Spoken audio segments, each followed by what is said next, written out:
How's it going out there, everybody? Got a quick update for you here, real quick. Uh, let's see here. We'll go ahead and get started. Just jump right into it. It's a Metallica set that picked up. It was used. Actually, haven't paid for it yet because it's a long story, but I'm sure I probably won't pay much more than $10 for this.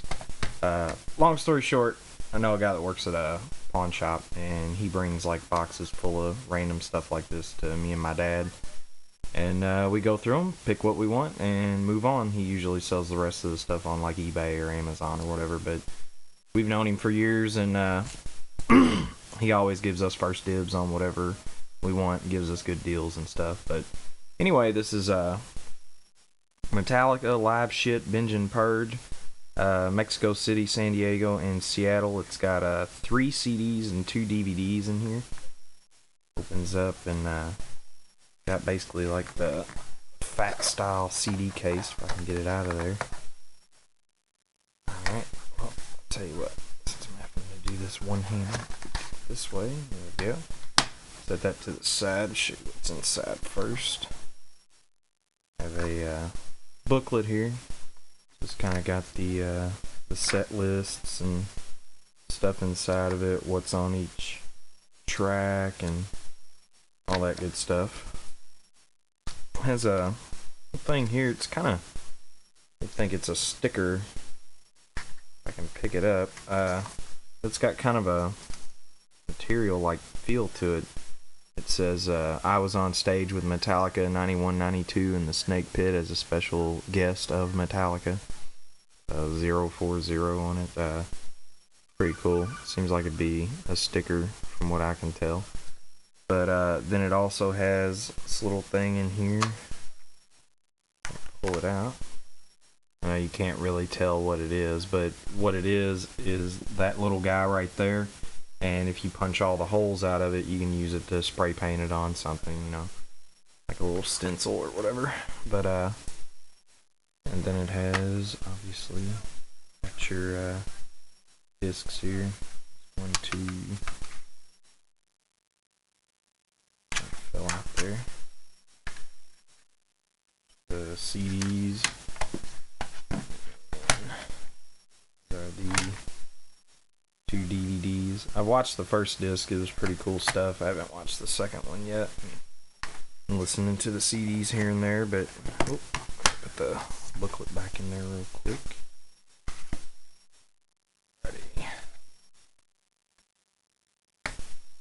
Alright. Maybe you guys might enjoy seeing that one. Alright, let's see here. Next thing, I actually picked this up today. It's a Turner Classic Movies Greatest Gangster Films collection. It says Prohibition Era at the top.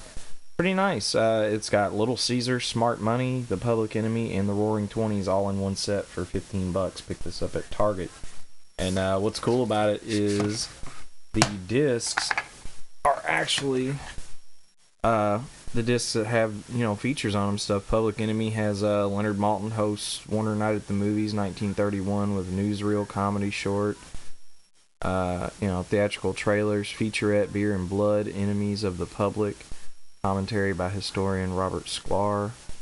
Yeah, so all of them have the Leonard Maltin at the movies thing. The Roaring Twenties has, let's see, featurette, The Roaring Twenties, The World Moves On, and commentary with historian Lincoln Hurst. Little Caesar has, let's see here, featurette, Little Caesar, End of Rico, Beginning of the Anti-Hero. Commentary by historian Richard B. Jewell. And let's see, what's the last one have? Smart Money. Doesn't look like it has a featurette, just has the Warner Night at the Movie stuff, and it has a commentary by historians Alain Silver and James Ursini. So, yeah, cool stuff there.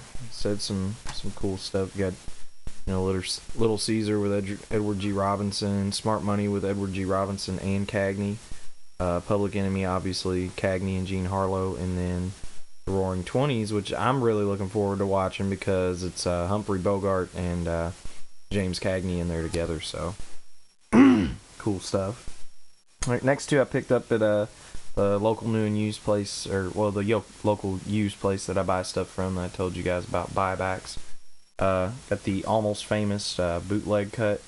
I paid a pretty good amount for this, a little over $20, but it's like brand new. And this set came out in 2001, so finding one in really good condition like this one, I didn't mind paying a pretty decent amount for it. But yeah, it's got both versions. It's got Untitled, which was the original title of Almost Famous, and that's the long version, and then it's got the theatrical version, which is Almost Famous.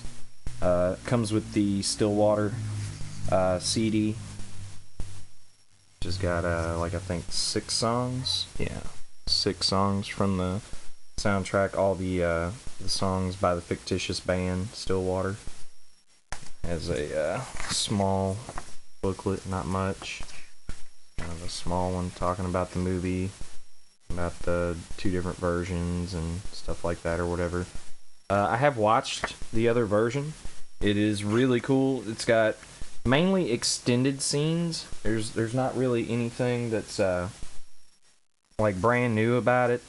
As far as like new scenes, there is one scene, like if you remember, I'm talking about they had to go to the radio station in one part of the film. Well, they actually show them going to the radio station and what happens there. So, and here's your 2 discs there. Yeah, I highly recommend this if you can afford it and you can find a copy of it. I recommend picking this up. It does have some extra features on here. We've got disc 1, Untitled, the bootleg cut with over 35 minutes of never before seen footage.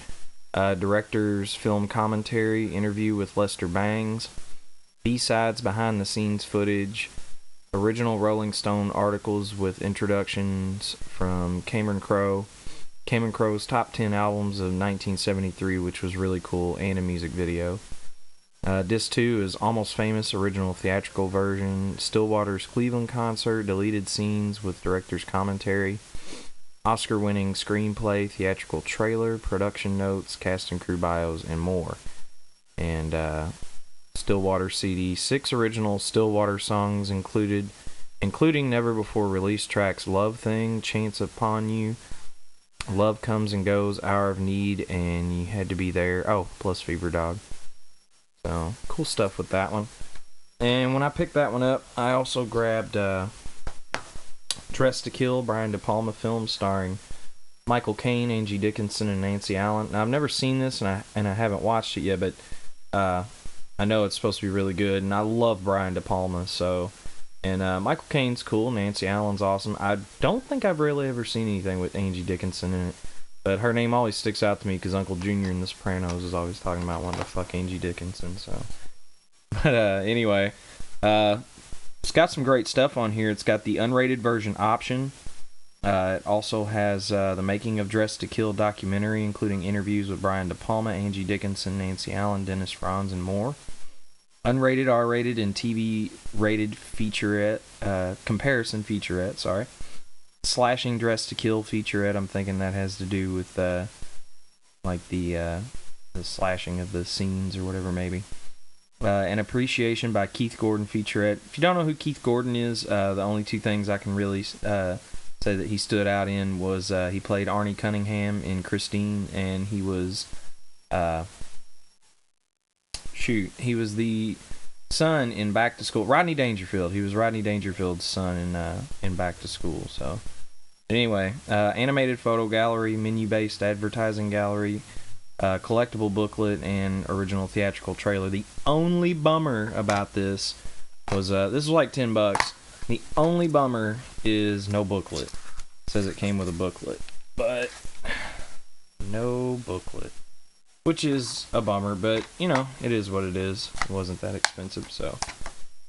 But, the last 3 here, I picked up at, Big Lots. Yeah, Big Lots.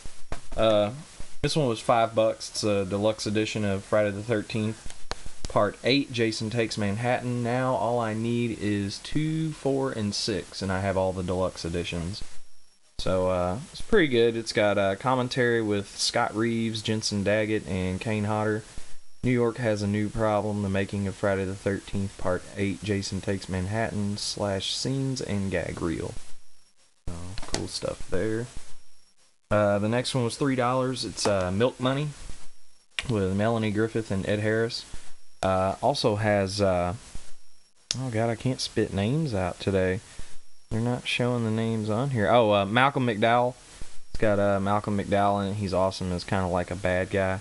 And it has Anne Heche in it, and I didn't even realize it was her until after I saw her again in the movie. I was like, oh shit, that's Anne Heche. That's pretty wild. But yeah, a good little, I don't know, kind of semi-family comedy. It's funny. I like it. And finally, last one for $3, I picked up My Girl 2. I remember seeing these in the theater when I was really young, and always liked these movies a lot. And I've been wanting to get this one for a long time, and I've had the first one forever, but finally picked this one up for $3 at Big Lots. So, and it has nothing on it, so nothing really to tell about this one. But yeah, anyway, all right, guys, thanks for watching, and I'll see you all next time.